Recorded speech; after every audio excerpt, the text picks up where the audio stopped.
Bismillahirrahmanirrahim. Assalamualaikum warahmatullahi wabarakatuh.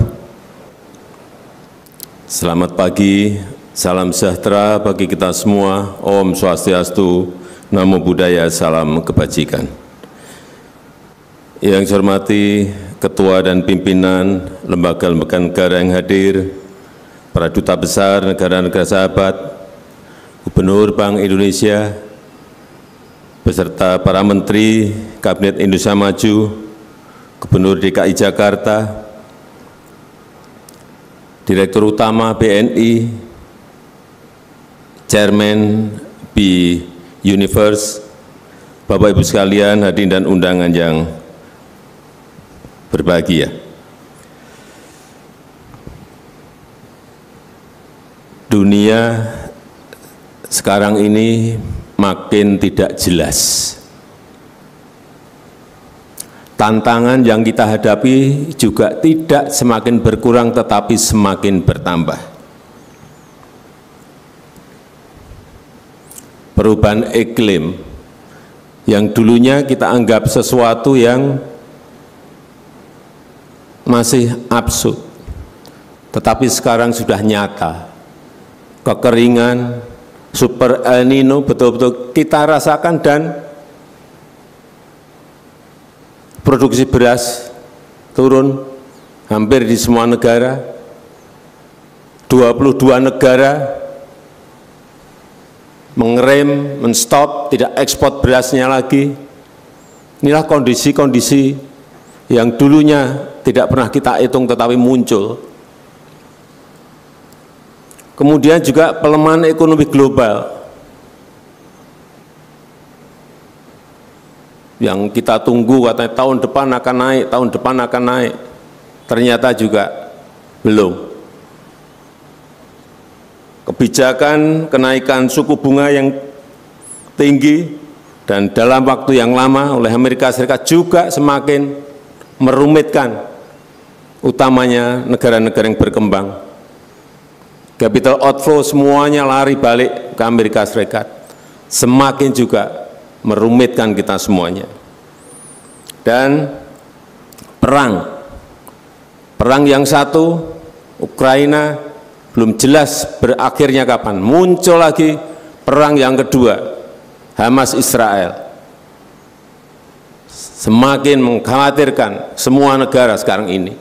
Karena larinya nanti bukan hanya perangnya di Israel dan di Palestina, tetapi kalau meluas, melebar ke Lebanon, melebar ke Syria, melebar nanti misalnya dengan Iran, akan semakin merumitkan masalah ekonomi semua negara, karena harga minyak pasti akan naik. Saya cek kemarin harga Brent masih 89 US dollar per barel. Tapi bisa kalau meluas seperti yang tadi saya sampaikan, kita nggak ngerti. Bisa mencapai 150. Inilah yang harus kita waspadai. Hati-hati semuanya, baik sisi moneter maupun sisi fiskal. Untuk negara kita sebetulnya arah ke depan itu sudah jelas. Apa yang harus kita lakukan, apa yang harus kita kerjakan, semuanya sudah jelas. Rencana-rencana sudah ada semuanya. Hilirisasi misalnya, peta jalan untuk minerbanya seperti apa, setelah di stop nikel, kemudian stop tembaga, kemudian stop boksit, kemudian stop timah, dilanjutkan lagi nanti untuk hilirisasi di bidang perkebunan, pertanian, kelautan, semuanya peta jalan itu sudah jelas. Tinggal kita ini biasanya dari kunci keberlanjutan itu bukan di kebijakan makronya, bukan di rencana-rencana makronya, tetapi yang lebih penting adalah bagaimana mengawal implementasi.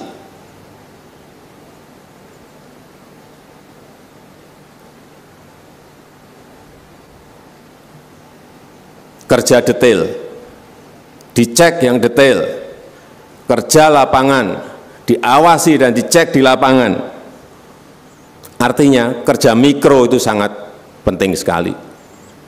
The bottlenecking diselesaikan. Memang kerja sekarang nggak bisa, yang makro saja nggak bisa. Dan punya tim, kita harus punya tim, masing-masing kementerian lembaga punya tim untuk mengawal di lapangan. Ini biasanya yang senang untuk terjunkan di lapangan ini anak-anak muda. Kawal di lapangan, cek lapangan, awasi lapangan. Sehingga sesuai betul dengan kebijakan policy yang sudah kita putuskan. Saya berikan contoh, misalnya pembangunan MRT. Rencananya sudah ada 26 tahun yang lalu waktu saya gubernur saat itu. 26 tahun rencana itu ada. Tapi tidak dieksekusi. Memang ada problemnya. Dikalkulasi, dihitung, selalu rugi. Kesimpulan rugi. Nggak berani musan, hitung lagi kesimpulan rugi. Bapak-Ibu sekalian, memutuskan seperti itu adalah keputusan politik. Bukan keputusan ekonomi di perusahaan. Dihitung untung ruginya boleh. Tetapi kalau itu dihitung kemudian selalu rugi, terus apakah kita tidak akan bangun yang namanya MRT? LRT juga sama seperti itu. Hanya bagaimana menutup kerugian itu dari sebelah mana? Dari anggaran apa? Dari income apa, dari penerimaan apa, itu yang harus dicari. Akhirnya ketemu, ditutup dari ERP, ditutup dari electronic road pricing. Ketemu, ya sudah, diputuskan. Saat itu saya putuskan dan itu adalah keputusan politik. Bahwa APBN atau APBD sekarang masih suntik 800 miliar, itu adalah memang kewajiban, karena itu pelayanan, bukan perusahaan untung dan rugi.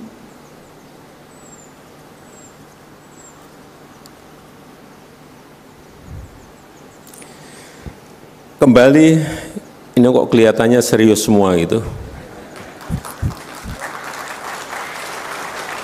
Mungkin masih kepagian ini, jadi saya lihat tuh serius semua. Saya mau memberi hadiah sepeda aja lah.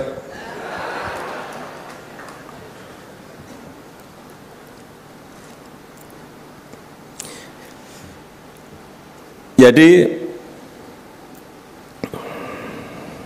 kita ini memang harus berhitung dan main nafas panjang. Endurance kita harus betul-betul kita kalkulasi, tahan sampai kapan. Kalau APBN, saya cek sampai 13 Oktober kemarin, Ibu Menteri Keuangan, Bu Sri Mulyani masih pegang uang, ya menurut saya masih gede banget lah, kira-kira 616 triliun rupiah. Jadi masih untuk nafas panjang sampai 2024 masih aman. Dan kalau pagi ketemu Bu Sri Mulyani masih tersenyum, saya juga di hati saya masih tenang. Tapi kalau sudah nggak ada senyumnya itu mesti kita tanda tanya. Kemudian kalau melihat pelemahan ekonomi global, kita juga masih bersyukur. Growth kita masih di atas 5%.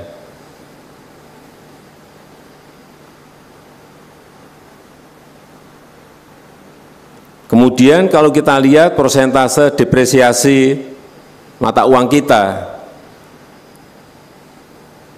juga masih aman. Aman untuk sektor real, aman untuk sektor keuangan, dan aman juga untuk inflasi. Karena Kemarin saya bertemu dengan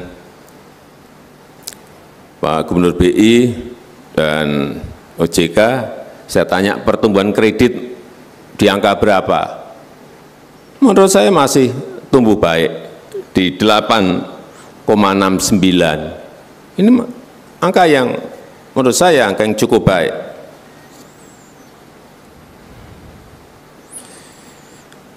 Dan pada hari ini kita juga akan rapat bagaimana untuk men-trigger ekonomi. Kita akan memberikan insentif, belum kita putuskan, masih rapat pada sore hari ini, memberikan insentif pada dunia properti, dunia perumahan, untuk menjaga momentum ekonomi kita. Kita nanti akan putuskan, mungkin akan putuskan, segera putuskan PPN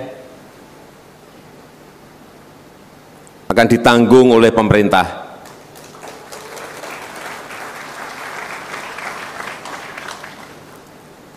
Dan untuk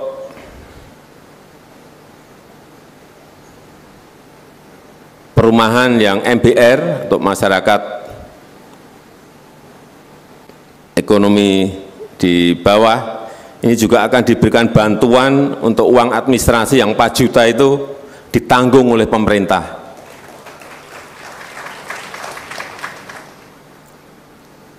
Sehingga akan men-trigger ekonomi kita.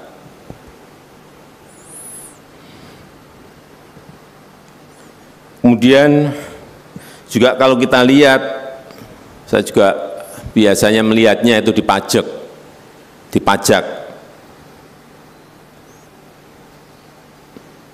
Kemarin Bu Menteri Keuangan juga menyampaikan pajak masih tumbuh 5,6% dari baseline tahun lalu. Artinya masih ada pertumbuhan penerimaan negara. Artinya kalau orang bayar pajak, bisnis dia jalan. Ceknya di sini saya biasanya. Asal penerimaan negara masih tumbuh, penerimaan pajak masih tumbuh, ya itulah berarti ekonomi kita masih baik. Tetapi sekali lagi kita semuanya harus melihat kembali tantangan-tantangan yang di depan tadi sudah saya sampaikan. Saya rasa itu yang ingin saya sampaikan. Dan terakhir,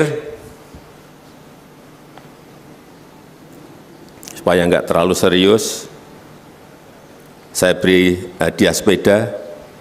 Silahkan maju yang bisa menjawab pertanyaan saya.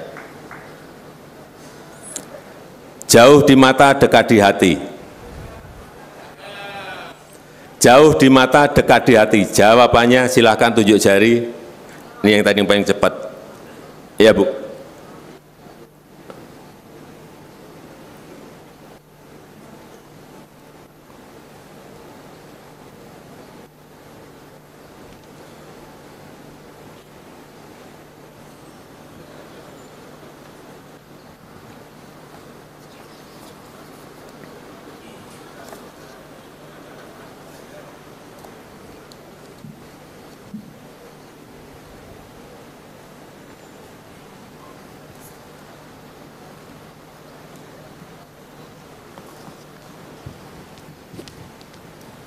Kenalkan nama. Selamat siang semua, saya Matthew Lembong, salam kenal. Apa? Matthew Lembong, Pak. Matthew, Pak. Oh, Matthew. Dari? Saya kebetulan dari private sector, Pak. Dari? Properti. Jauh di mata, dekat di hati. Jawab Matthew. Saya rasa jauh di mata, dekat di hati adalah BNI Investor Daily Summit 2023. Saya rasa. Salah, bukan itu. Ada yang bisa maju, silakan ya. Iya, maju.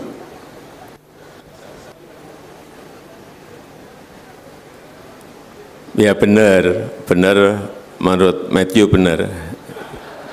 BNI Investor Daily Summit 2023. Tapi menurut saya salah.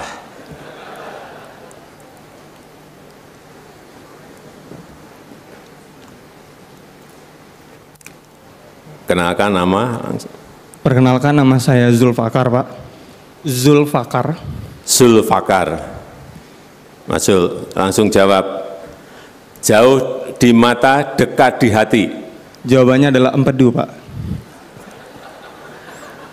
Sepeda satu, udah. Terima kasih, Bapak. Silakan kembali ke tempat.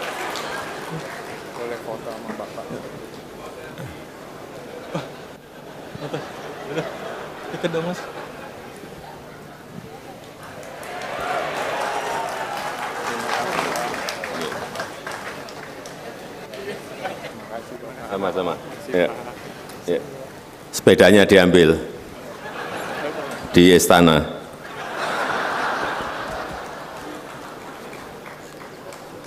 Yang dapat sepeda hanya Mas Zul. Matthew nggak dapat.